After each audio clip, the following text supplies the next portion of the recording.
we gear up for season 2, here's a little something to hold you over.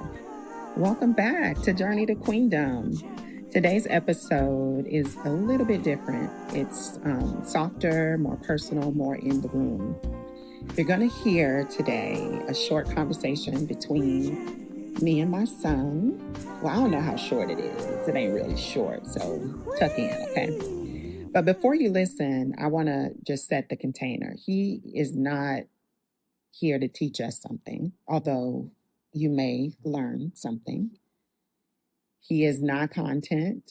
He is my firstborn child, whom I love and adore.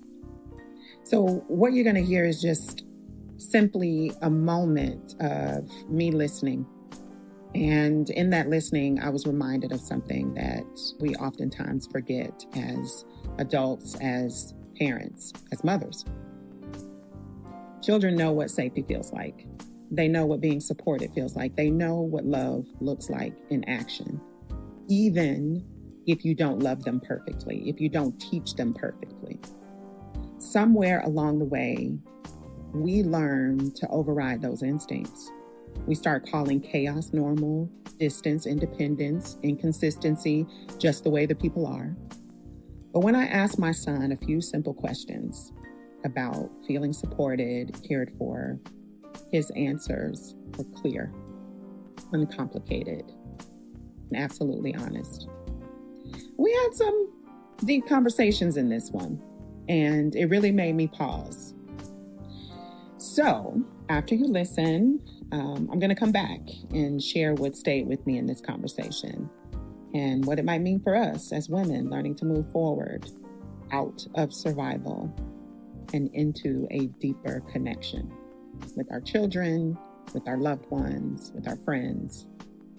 So take a breath, soften your shoulders, because I know they tense, and just listen. You were there for a lot of this journey. Of course, save the parts of the traumatic experiences in my childhood. But, growing up, you weren't there, of course. But I had you when I was 23. Yeah, I was 23. 23, which is, it's not terribly young. But I know I'd be scared. I'd be terrified because I'm 24. Yeah. I'm 24. That's man. right. So you were 1 year old already. You were 1 year old. Yeah. This is I couldn't imagine you that. with a 1 year old. I can't imagine myself with a 0-year-old. Man. I couldn't take care of my little cat. I had a cat that ran away. Man. Yeah, bless your heart.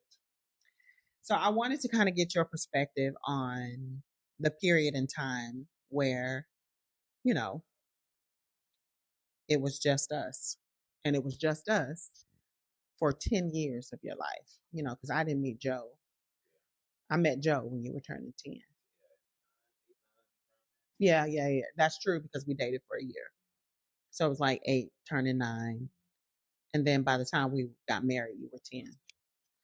So, and if you hear playing in the background, voices in the background, it's Thanksgiving. The kids are playing. It's a true family night. So anyway, I asked Chat GPT, my cousin, to put together a couple questions to ask you. And the first question would be for you is, what do you remember most about growing up with me? Man, what do I remember most? Man, I remember like serious moments, but I remember like getting through them together. That's like the biggest thing I always talk about when I talk to people about our relationship, like growing up. Like, man, we like when you talk about, working at EPCOT and stuff, like those are like serious moments, but they like some of my best memories. Like I remember just hearing you talk about it even on the pod. I'm like, dang man, looking back, that was a very serious moment. Like I couldn't You wasn't supposed to have me back there. If I acted up or something, you could possibly lose your job. You know what I'm saying? But I understood all of that at a very young age. And it was kind of fun. Like I was back there just chilling and knowing we was going to go on some rides. You know what I'm saying? So I don't know. That's kind of what I remember looking back and realizing like, dang, some of these moments was really serious, but I had the best time ever, man. Like I ain't know. You know what I'm saying? It was good, man. What about how would you describe your childhood? How would you describe our home? Our home, man. Even to this day, you prioritize peace and tranquility in the household. You know what I'm saying? So it was a peaceful home, man. I remember, like I said, I was the only child growing up, man. So I had no problem going back there and playing with my toys all day. You know what I'm saying? But I was around, cousins and stuff all the time. So like I had company and stuff. I don't know, man. I feel like my childhood with you was really, really good, man. It was. I don't know. I was able to be a kid. One thing I really do respect is that we was around so many different type of people. That's very true. You know what I'm saying? So I never had My classmates, classmates, my students. So I never really had the ability to be like, I'm gonna only hang around these type of people, or I'm gonna be only this type of person. I always had like influences from. I love that because I would look at some of my other peers who've only been around one type of people their whole life, and it was very limited. You know what I'm saying? In thinking and beliefs and stuff. So I would be so scared that you would be lacking something. yeah, Like I would be working so hard to make sure that you were not lacking anything. yeah, But then I would always be low key scared yeah. that, because your dad wasn't there because we lived out of town, right? And I would just be so nervous all the time. Like, does he have enough masculine energy around him?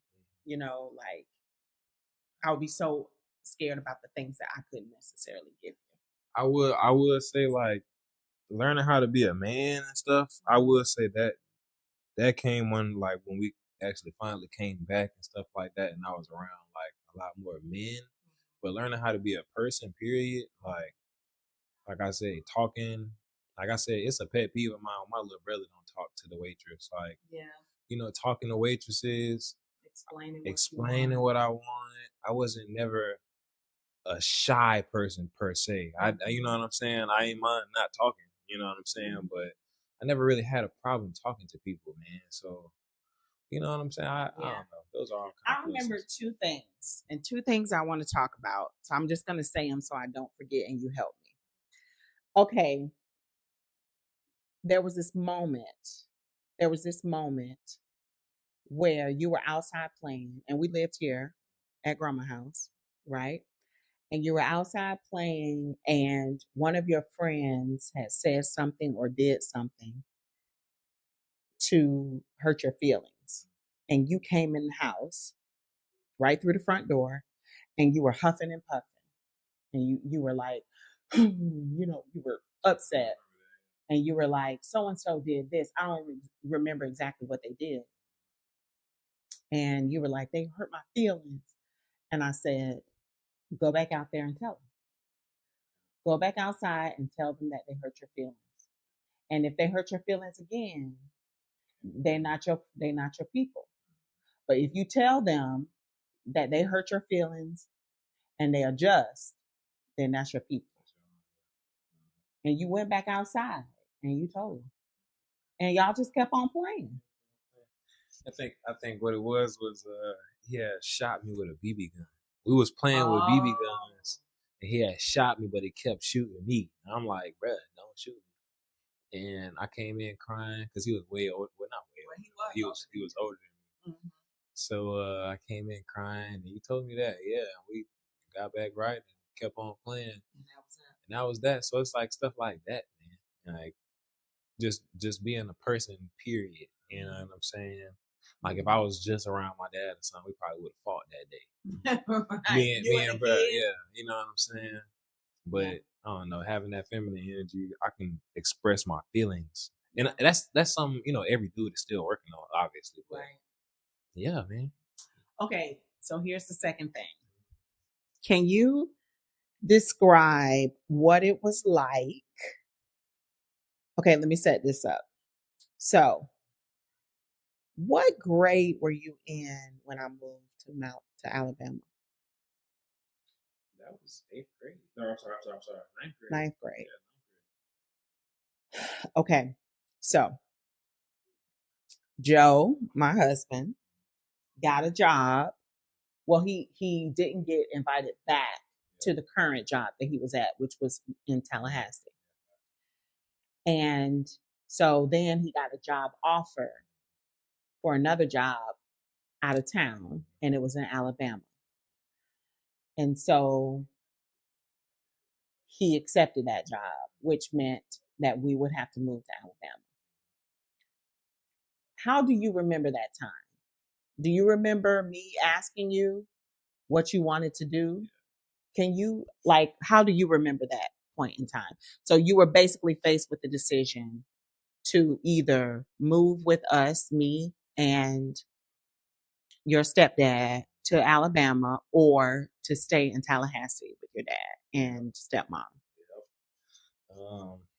That was the start of craziness, but that I remember. If I'm honestly, it felt like my world just stopped, like paused, almost like the little meme with Mr. Krabs and his like it's just going real fast like that. Like it's like, whoa, what am I about to do? Because it's like it was on one hand, it's like this my mama, bro. This like my best friend at this point. You know what I'm saying? So it's like I gotta go, but I don't know nobody. All my friends here, family, everything is here. You know what I'm saying? Yeah. And so it was, and I wanted to go to. I felt like I had my whole childhood life planned out. You know what I'm saying? And so it was one of them things where I was like, man, I don't know what to do. But so I just kind of I remember just kind of like figuratively closing my eyes and saying the first thing that came to me. First thing that came to me was like, man, I'm just go ahead and stay. And I just rocked out with it. I remember being very sad about that, like in my room that night for a while. But I ended up getting through it. I didn't know that. Yeah. That was a tough one. Only because it's like, dang, bro, my mama finna leave, and I was just finna go to high school too. Yeah. You know what I'm saying? That was my 9th grade year, and I think every first day of school, you was pretty much like you was the one taking me to school. So it was like an unknown but known to me tradition in my head. Like, all right, mom finna take me to school, take my picture. You know what I'm saying? All that type of stuff. Which you did still take me to school, but it was like I just wasn't thinking about none of that. I was like, dang, bro, she made me go. Like I can't just be like, oh, I'm finna go to my mom's house. Right. Yeah. Right.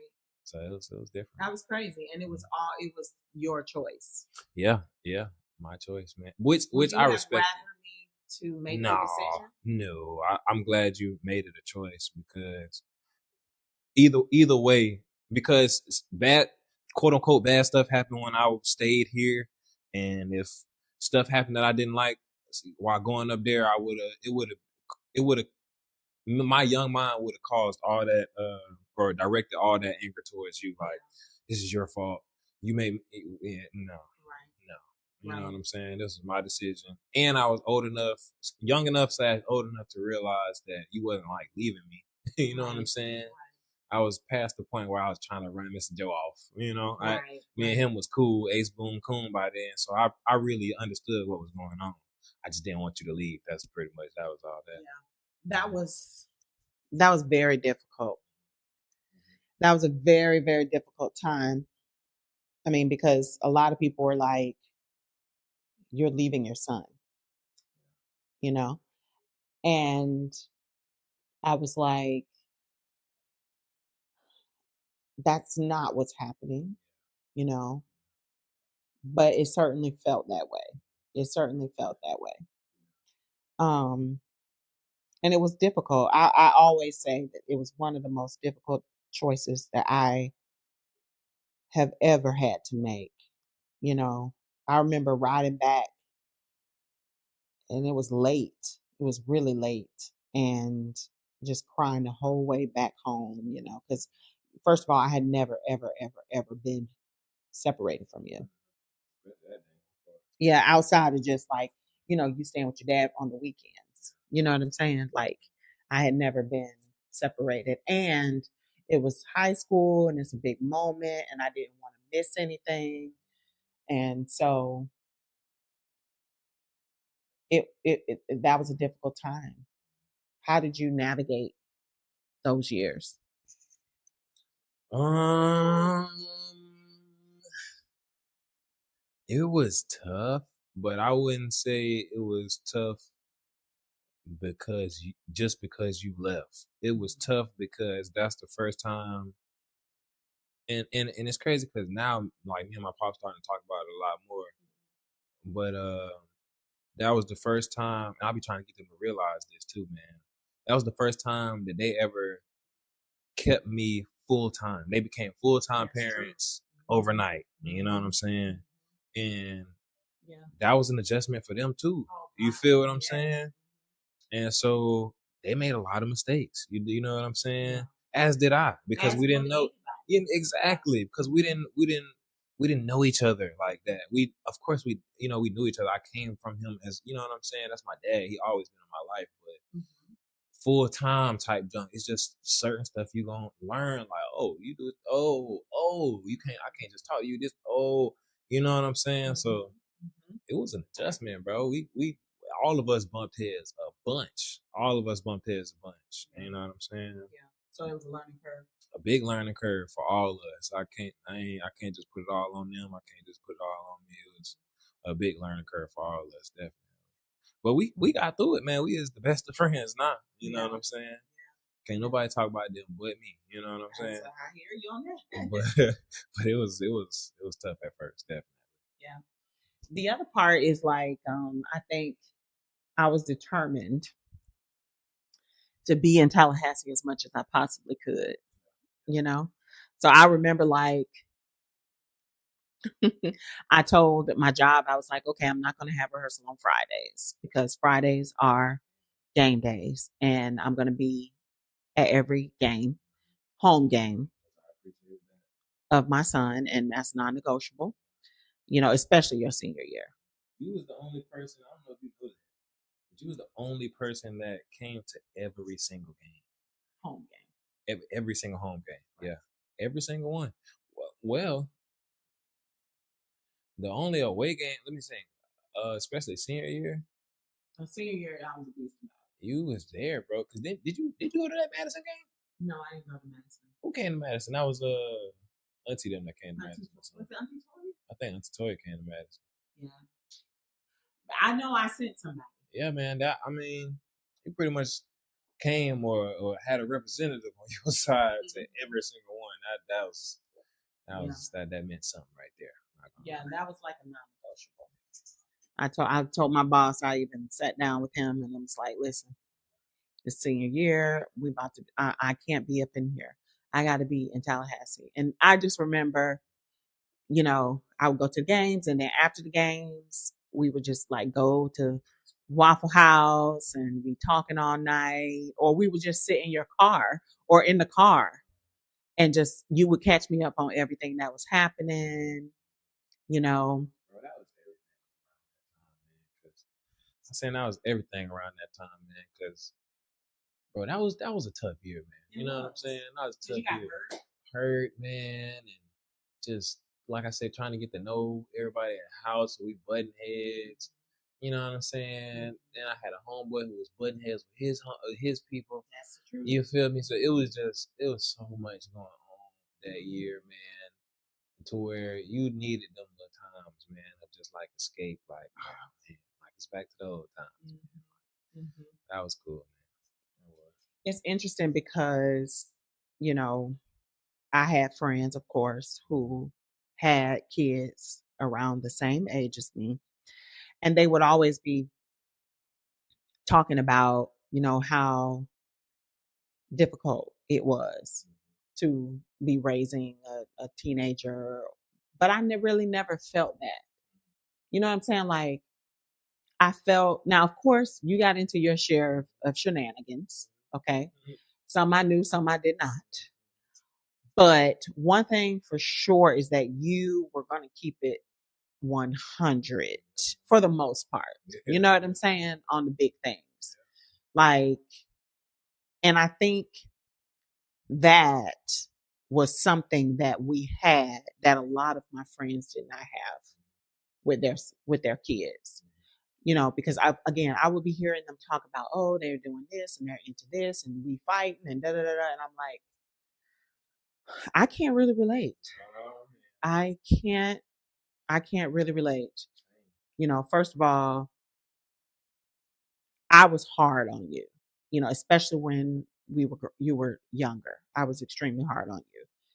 In terms of making sure that you respected people and respected yourself and respected me and did what you're supposed to do in school. You know what I'm saying? Like, Because I don't okay.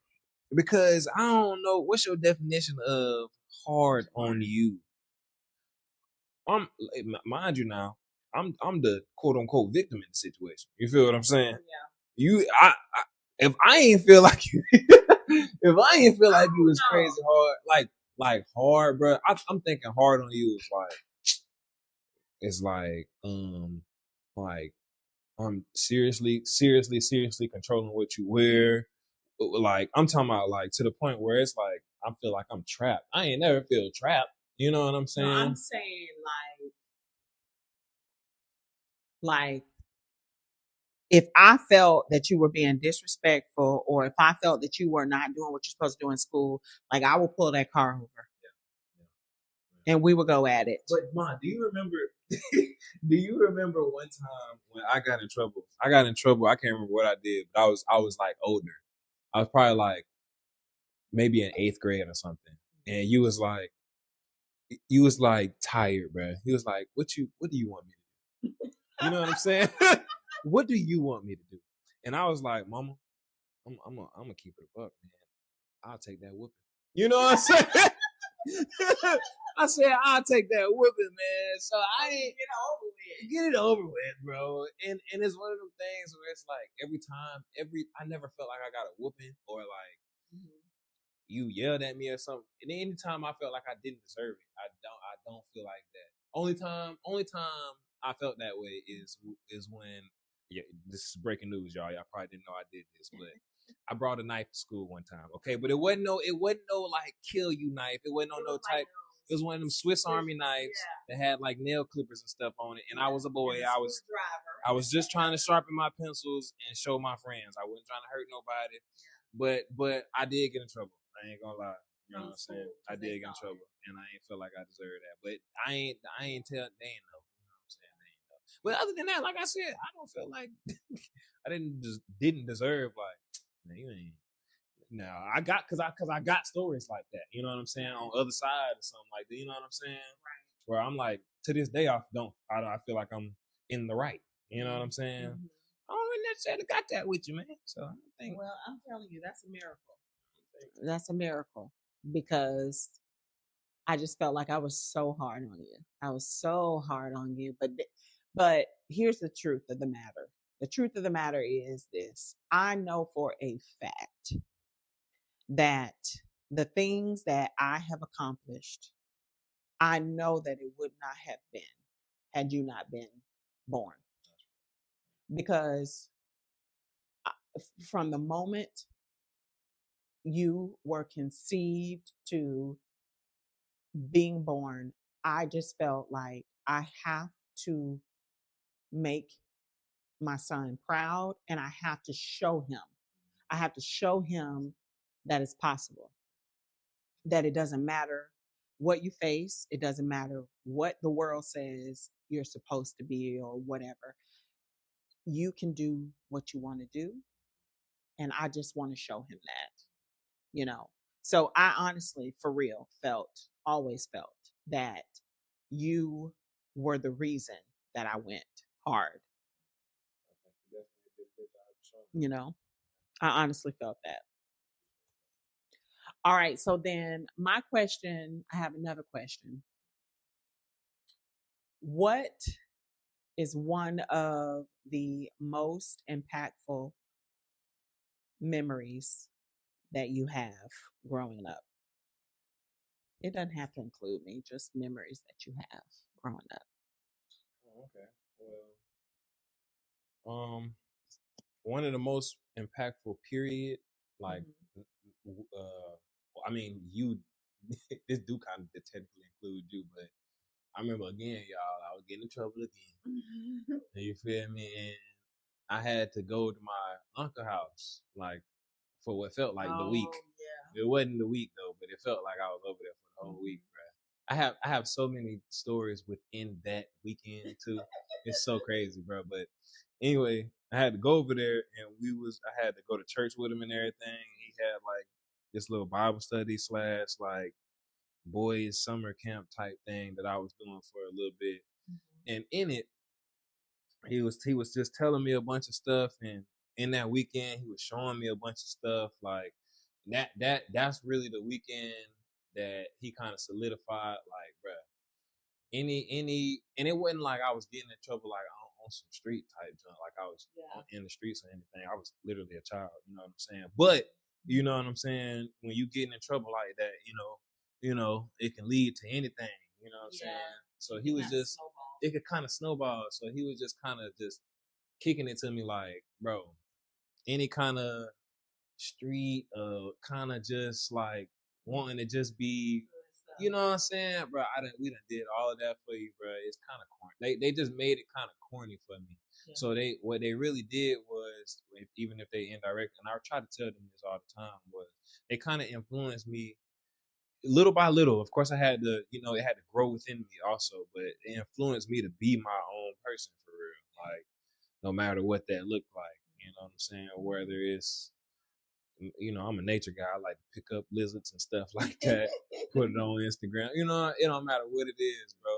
And I remember when I got to high school, bro, I kind of just followed that, and I had a lot of friends and stuff like that who was in the street, and a lot of them would be, bro, deep in the streets too, and a lot of their homeboys would be confused, like, why is you cool with him? Because I was just real, bro. I was just real, and they didn't have to be street around me. We could goof off, and you know what I'm saying, just talk about weird whatever. You know what I'm saying? We could just be regular humans, man. And they kind of brought that for me. So that's definitely one of the most impactful memories I have. Just him and Carlos, man. Him and Carlos just kind of, who is my big cousin. They kind of drove that in my head. Like, don't try to be like us. Right. It's not. Don't go that path. No, dude. We can be the type of role model that show you what not to do. Why do you think you didn't choose that path? Because I mean, that path is certainly in my family. Because of them. You talking about the street path? Yeah, because of them. Literally because of them. If it wasn't for them, or if they didn't do it how they did it, like if they made it enticing, then I would have been in there. You know, and I'm extremely loyal, so I would have been in jail by now and felt right about it, because this what I'm put. Oh, man, I'm telling you, man, that was it for me, man, because they made it corny. If I would have never seen it as corny, to just, because especially once I got to high school, I started to get into girls, bro. We used to go to parties, man, and they'll get shut down because somebody's shooting the party, fighting. Right. And so I just started to think, bro, I'm like, all these beautiful women, and you worry about fighting the boy. You know what I'm saying? It just became kind of backwards, and it was, again, bro, they just kept pumping it. It didn't stop there. They all through high school, I was hanging with them and talking with them. You know what I'm saying? So I don't know, man. They just never made that life enticing for me. Yeah. So when I would see it with my homies or something, I could have enough backbone to be like, well, I could do this, but I ain't finna do that. y'all is tripping. You know what I'm saying? Yeah. Now you walk your own path, and that's one thing one of the things, many things that I just love about you. You know, you don't walk anybody else's path but your own, and you walk at your own pace. Yeah. And you're, if I hear you correctly, you're saying that because of your Uncle Brian and your cousin Carlos, they helped you to be okay with that. Yeah. Because they debunked the whole street life. Yeah. This is what it really is, and you don't want that. Yeah. And like I say, you being able to bring me around so many different type of people and so many different type of men too. Like I can be influenced by people, period. It didn't have to be like a black man, tell you the truth. Right. But it was cool to see a lot of different type of black men, like Garrett. That was one of your classmates, even Webb. Like, dude, all of these guys just kind of showed me, all of these people, period, just showed me that you can be a person, a different type of person, and still get major love. Like, because that's what a lot of my homies in the street, they missing that love factor, or they trying to kind of chasing that love factor, that camaraderie, that brotherhood, that feeling like they're a part of something valued and they're a part of something bigger than themselves. You know what I'm saying? Which they don't really know. Sometimes you can get that and achieve that in other places that you might feel even more like, this is my people right here. Like, or these are my different type of people. I got an anime group, a nature group, a god doggone, you know what I'm saying? So a spiritual group, you feel me? And a hood group, you know what I'm saying? You can be everything, but you don't gotta limit yourselves. That's really what both of those experiences taught me, is you don't have to limit yourself. As a matter of fact, choosing one type of way to be is kind of weird. You shouldn't do that. You know what I mean? We're multifaceted, man. You know? So how would you describe our relationship to people who don't know us? Almost like what we was talking about in the DM with Auntie Toya, like, or maybe that was the messages, but it was. She group messaged us. Yeah, it's just like that. Like, we got a best friend relationship, but it's with the respect of a mother and a son. Like the whole "I'm not one of your little friends" comment. I feel like that's originally like, don't come to me like on some disrespectful, like how you'll treat one of these little young jits out here. Like, respect me like I'm like you came out of me, because you did. You know what I'm saying? Yeah. You know, so I'll always do that, but I know that I can. I don't gotta be no type of way with you neither. Like, and that's major, bro. That is major. Cause I see people that have to be a type of way with their parents, so they gotta approach them in a certain type of way. It's like more militant, or it's more like somebody you fear or something. Like, I never understood that, man. I never feared you. I respected you. Yeah, I didn't want to get punished. I wasn't trying to get my butt whooped, but I wasn't fearful though. I could never correlate those two. It just never made sense to me. So I kind of didn't do it, you know? You know, when you talk about our relationship, I know that you told me a lot though. I know we had this little, do you remember this? We had this little code on the wagon. Vaguely. And off the wagon. Oh, vaguely. Yeah. Dang, like, you brought back some memories. I was like, okay, I need you to tell me. Every now and then I'm going to ask you, are you still on the wagon? Oh, yeah. Oh, yeah. Man. Every now and then I would ask you that, and then you had to tell me the truth. True. Right? And we know what that means, right? Yeah. And I remember the time where you was like, awkward pause. I can't even remember that. Oh, I do. It's funny because we was on the phone. I had already moved to Mobile, and we were on the phone, and I asked you that, and you were like quiet on the phone. And then I was like, okay. Alrighty. I'm gonna need you to tell me about how that went down. Man. And you did. And you told me you were at the movies. And you were like, they were like, I live right here. Yeah, let's do it. Like you just told me. You told me. I so did. Like you told me a lot of different things. Yeah. You know what I'm saying? Like you told me a lot of different things. And I don't know if my friends and their kids were having conversations like that. But I was always very candid with you. Like I told you stuff. You know what I mean? Like I'm like, hey, look out for this. If this is too easy, run. You know, like I was very explicit with you. I used real words. You know, I did not do the whole wee. Well, no, it was real talk. Yeah. But I said all that to say because you told me a lot, Damari. You were transparent with. Now, granted, I'm sure you didn't tell me everything, but you told me a lot. Yeah. And I felt like that added to our relationship as well. I think so too. I think just feeling comfortable, being able to come to you and be like, look, Mom, this is what it is. Okay. I done did this, that, whatever. You know what I'm saying?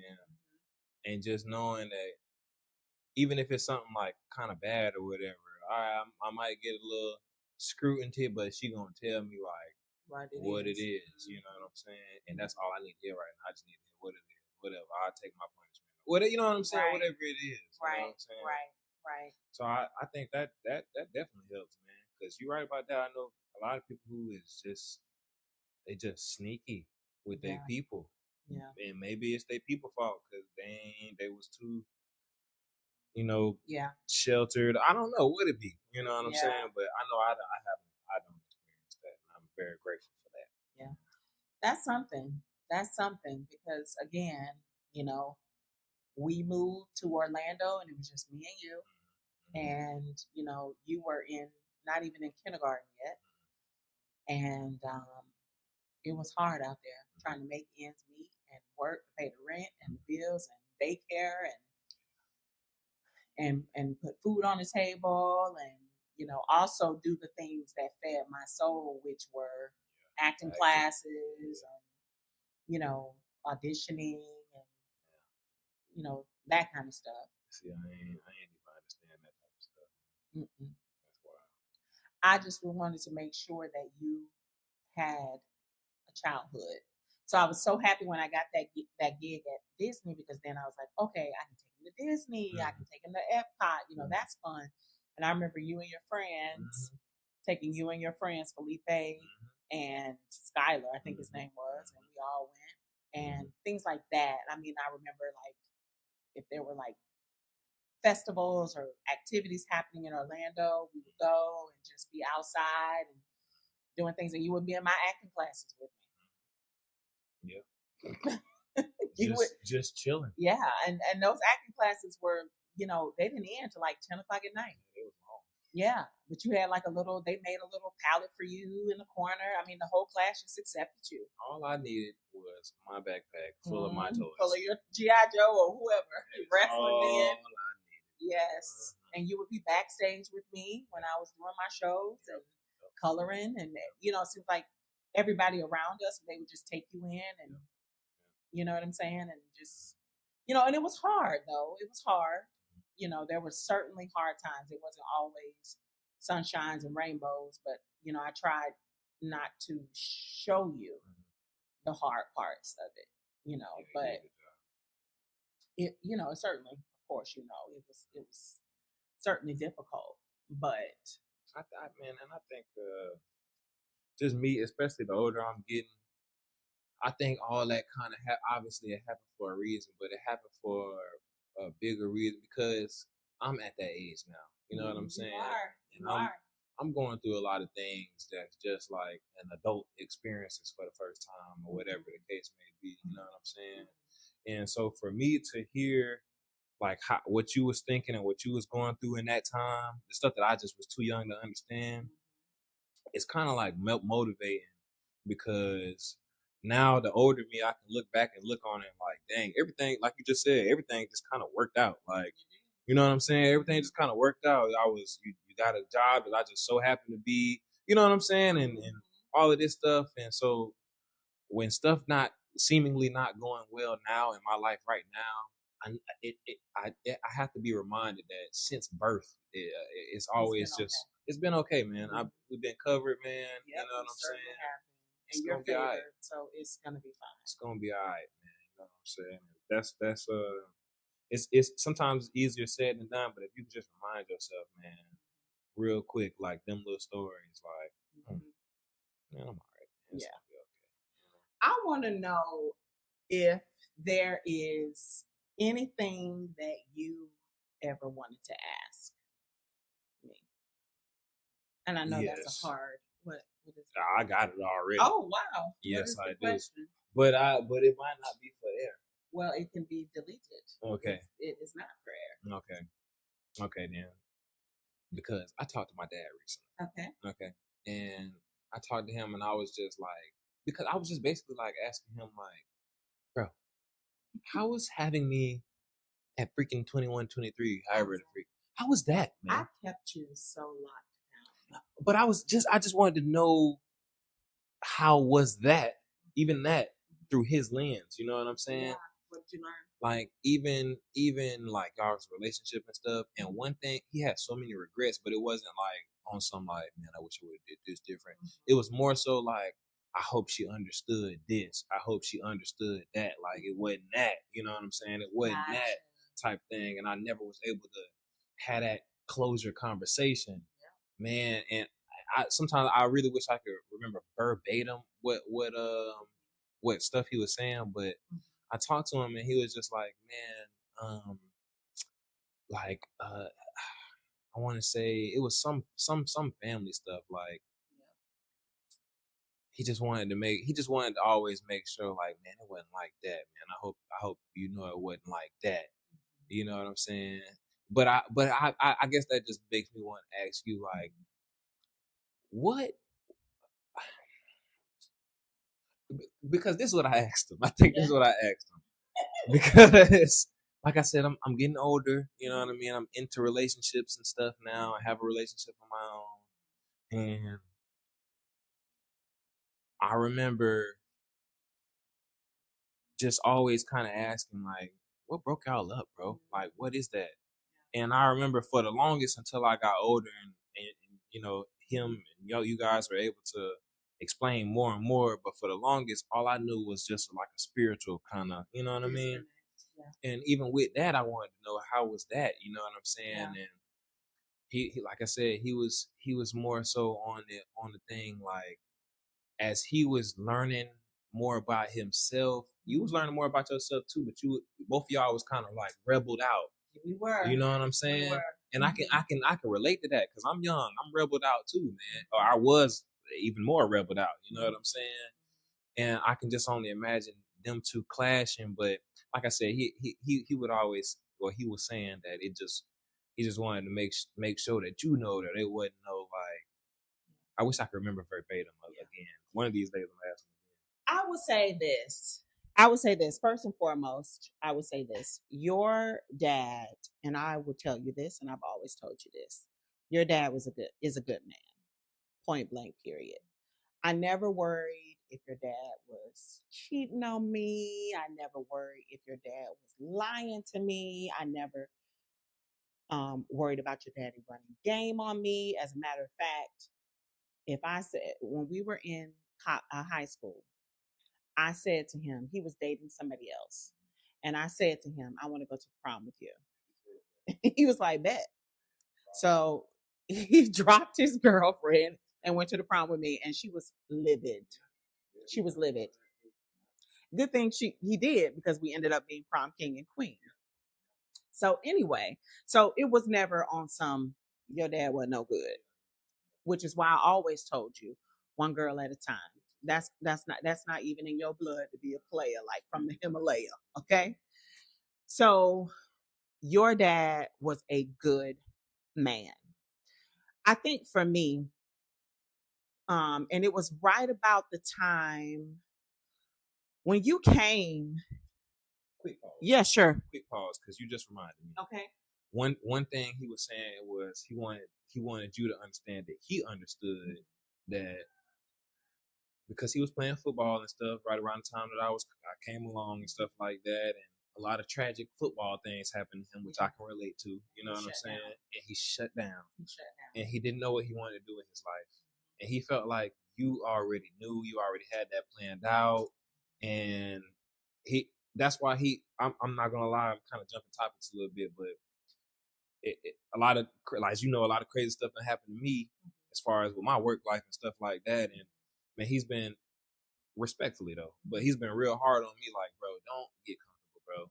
You know what I'm saying? Especially because you're in a relationship now, and all right, you get comfortable if you want to, and mess around, don't know what you want to do for a long time. You know what I'm saying? You can't get mad at them, because they know what they want to do. And bro, I was just sitting there while he was talking. I was damn near, I think we were both damn near in tears. Like, but that's what it was.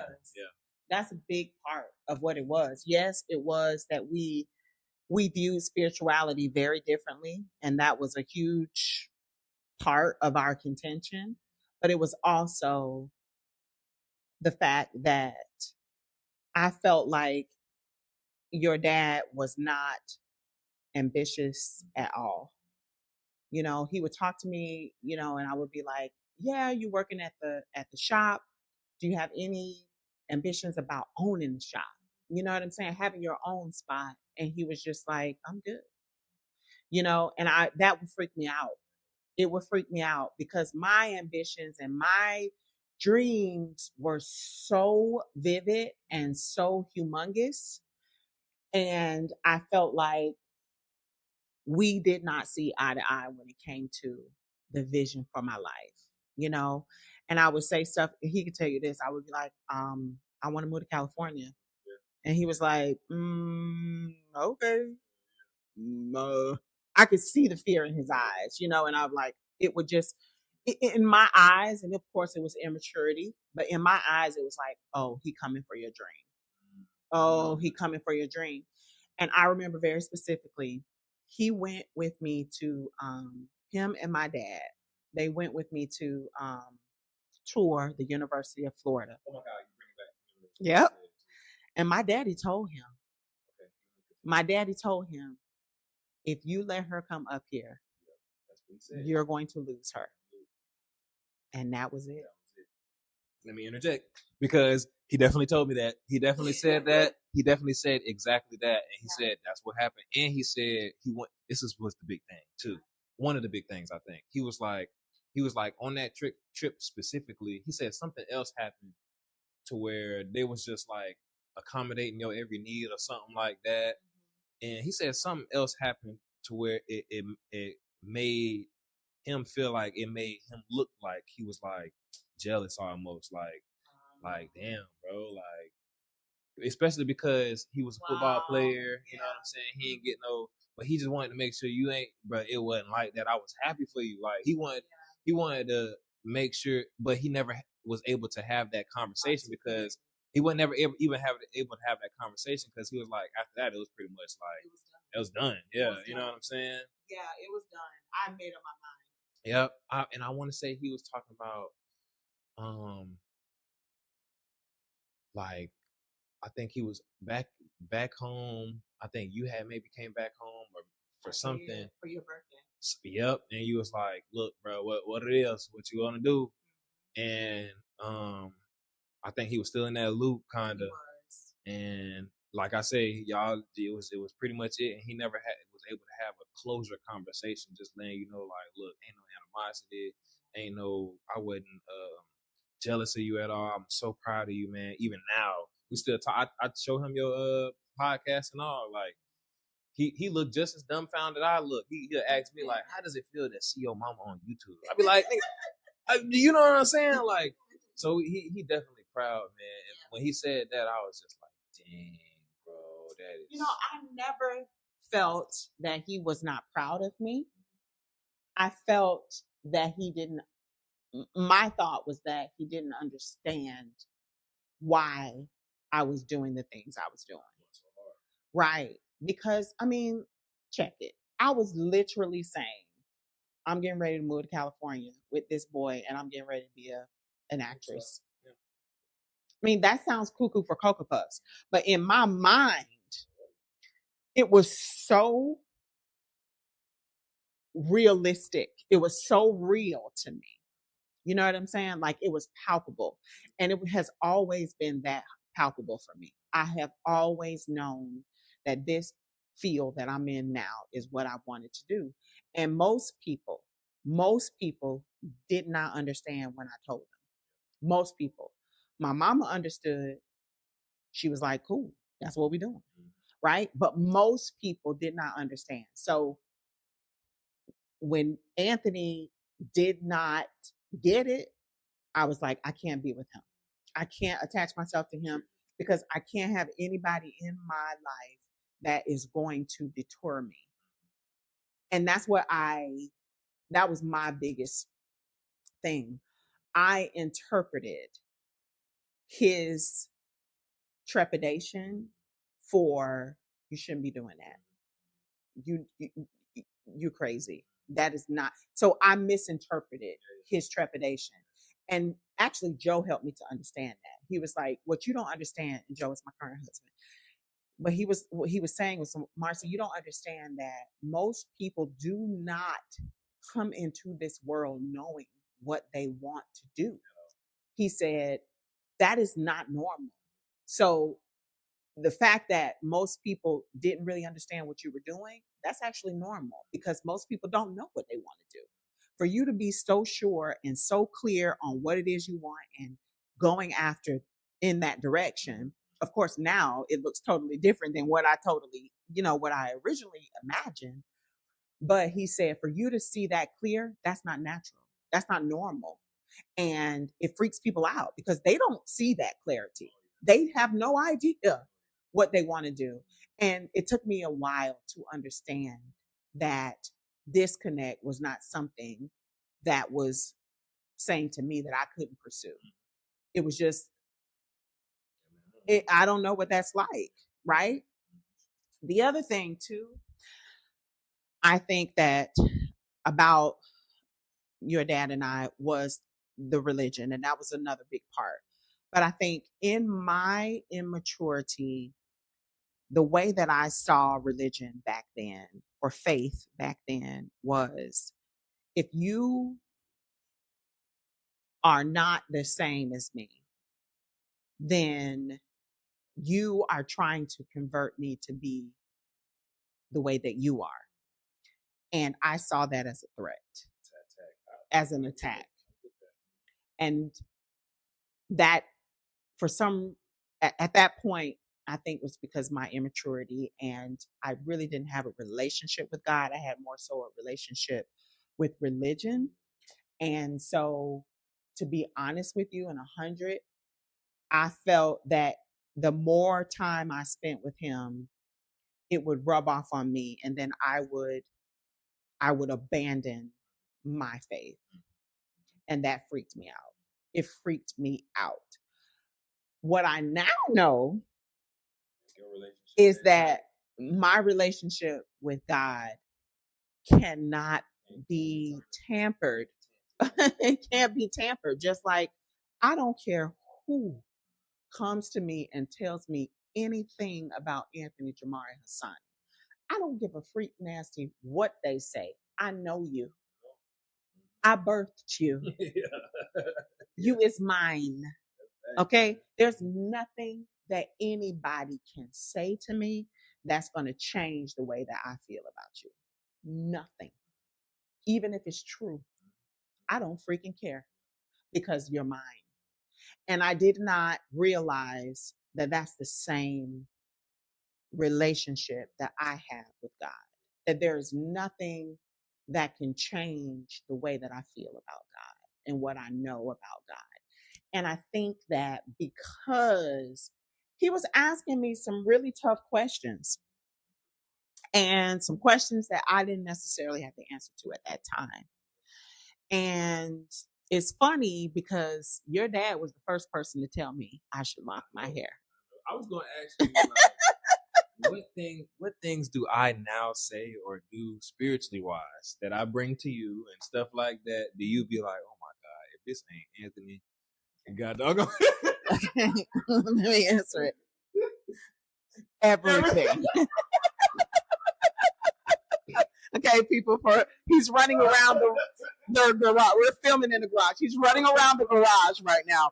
Okay, I'm just gonna say this: capitalize everything. You your daddy's son. Okay, you your daddy's son.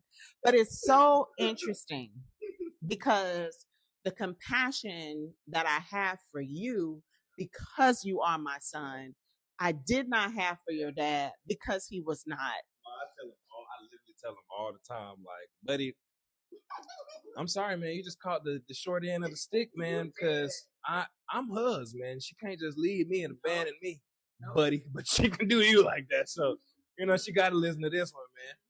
It turns out, hey, I like that. You know what I'm saying? Yeah, man. So, And it's interesting because, your dad is such a great guy. He knew we did. We had totally different viewpoints on faith. And I remember us having a conversation. You were a baby, and I was like, Jamari has to be baptized. He has to be baptized. This is, part of my faith, and it's important to me. And he was like, I'm not coming to that because I don't believe that. Blah blah blah blah. And I was livid. I was livid. You know, um, because I wanted him to be a part of it, and da da da da da. And we went back and forth and back and forth and back and forth.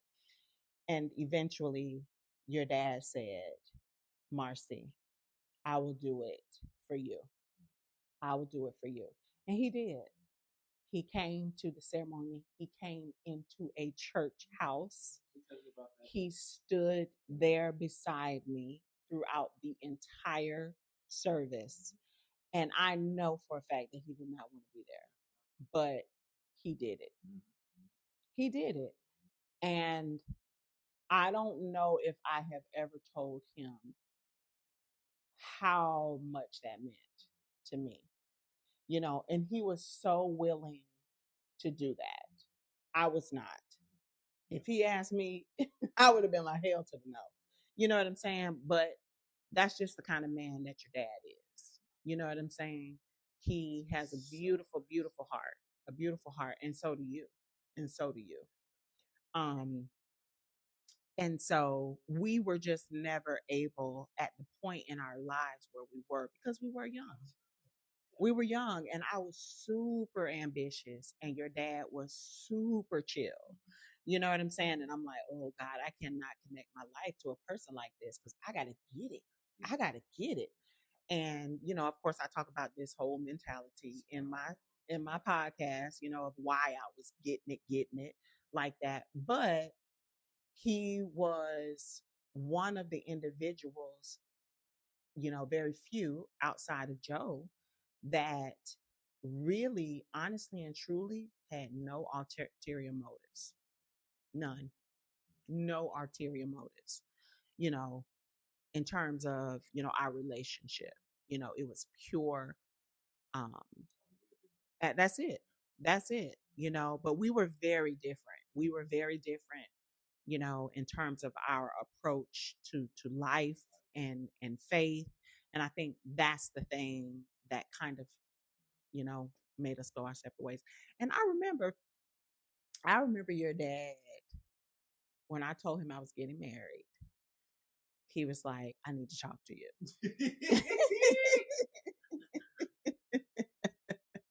I remember he was like, let's just take a ride around the block. Okay.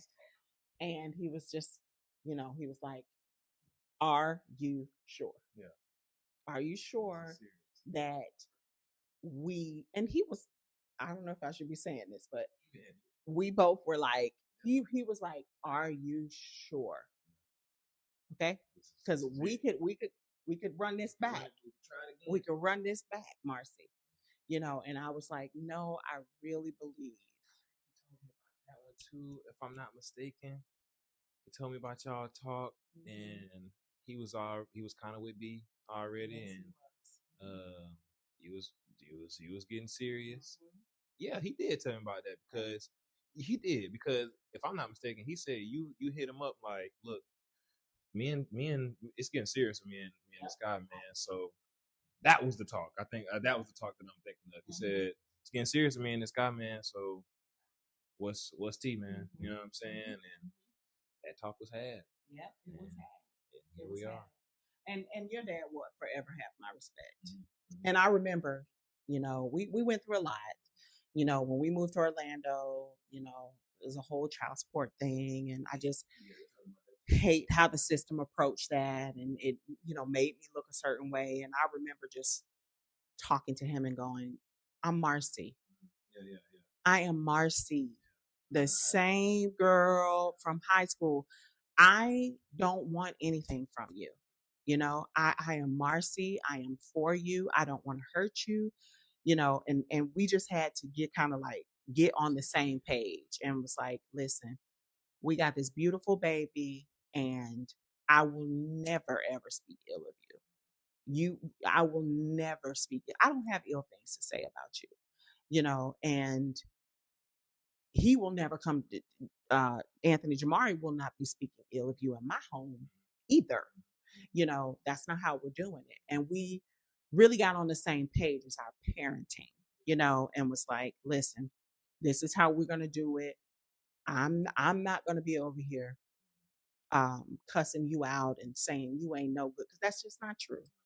That's just not true. And regardless of what happens, just know I'm Marcy, and you can call me and be like, what's good? I mean, what is really happening? If you have, so we got that as soon as we knew that we were both clearly on our different paths and it was a done deal. We were just like, I remember very specifically telling him, I don't care what anybody else says.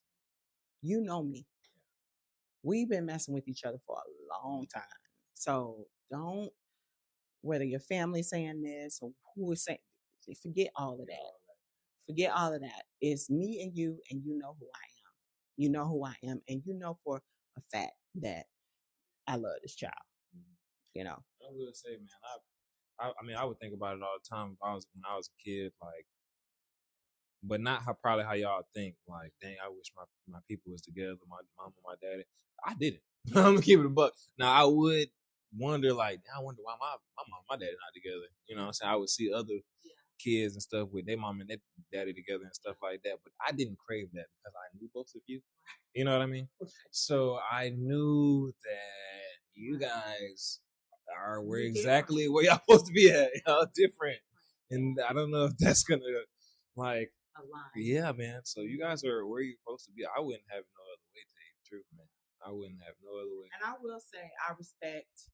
I told you, and I told B. I said, let me tell you something. What you have done is not lost on me. And I've communicated this to her several times, through BM, through face-to-face, and through phone, and I've told her, my son trusts you, and he tells me things. And I know that if it was something going down, he would tell me. And, I really appreciate you locking arms with Anthony and raising my son during his high school time. That's one of the most pivotal times in his life. And, my hat goes out to her. Now, it was difficult for her because she had never done that before. And she messed up, man. Of course. But hell, I messed up. I'm tell you, bro, that's my dog, bro. Listen. Me and V done bumped heads, boy. Like that, boy. We done aggravated each other so bad, dog. But I swear to God, that's your girl, bro. Can't nobody. I'm talking about even family. Don't talk about her. That's right. That is not because she was here and y'all weren't. And y'all weren't. So don't do that. Don't talk about her. That's my girl right there, man. And Mr. Joe too, man. Like, I remember, bro.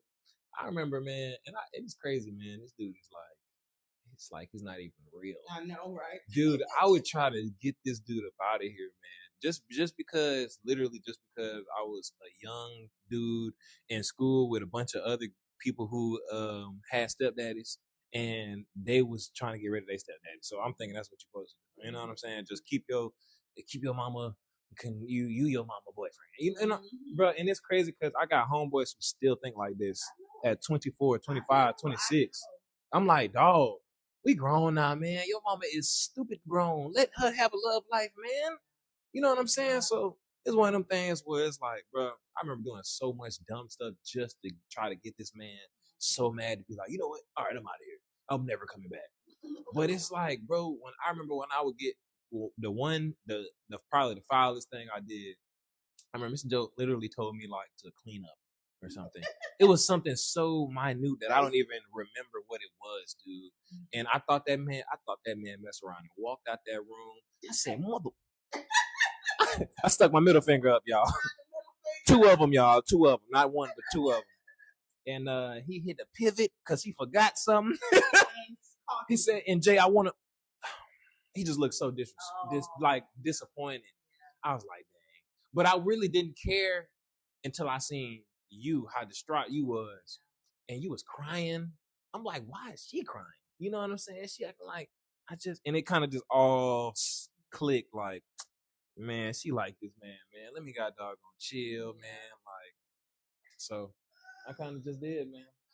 I kind of did that. Well, as you see, we have to conclude our chat. We have been talking for over an hour and 5 minutes.